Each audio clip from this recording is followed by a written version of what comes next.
Polemik dugaan ijazah Presiden ke-7 RI kembali memicu saling respons di ruang publik.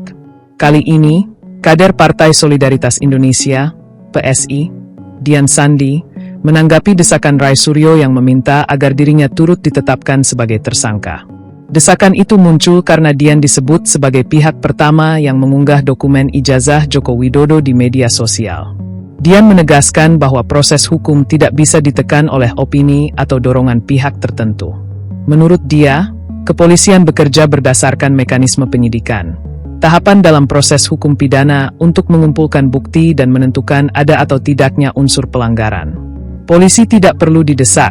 Mereka bekerja dan menentukan status setiap yang terlibat di dalam kasus ini berdasarkan hasil kerja penyidikan.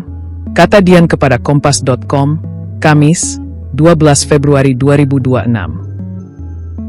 Dian menjelaskan, ketika perkara tersebut naik ke tahap penyelidikan berdasarkan BAP, berita acara pemeriksaan, yaitu dokumen resmi yang memuat hasil tanya jawab penyidik dengan saksi atau pihak terkait.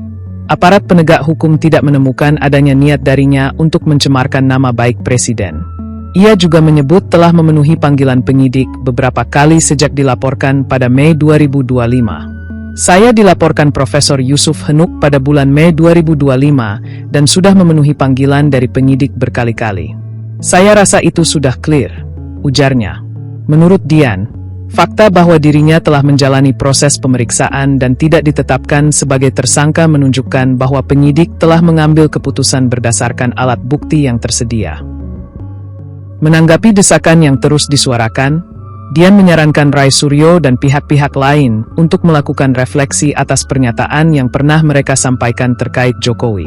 Apakah itu pernyataan akademik dari seorang peneliti atau kalimat cacian hinaan dari seorang gelandangan politik yang mencari panggung? Imbuh Dian. Pernyataan tersebut sekaligus memperlihatkan bahwa polemik ini tidak hanya berada dalam ranah hukum, tetapi juga bersinggungan dengan dinamika politik dan persepsi publik. Sebelumnya, tersangka kasus dugaan ijazah palsu Jokowi, Rai Suryo, mendesak kepolisian untuk menetapkan Dian Sandi sebagai tersangka kasus pencemaran nama baik Jokowi.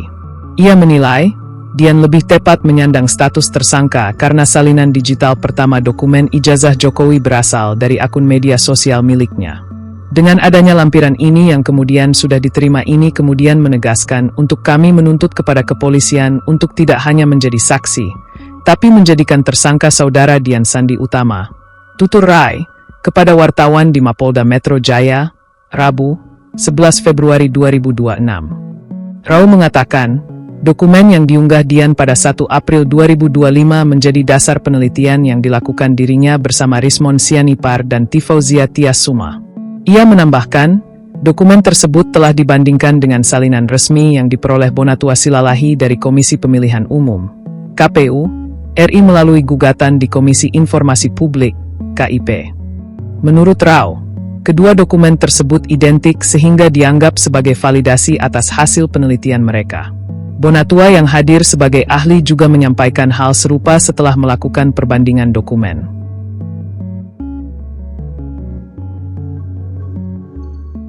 Download Tribun X sekarang, menghadirkan lokal menjadi Indonesia.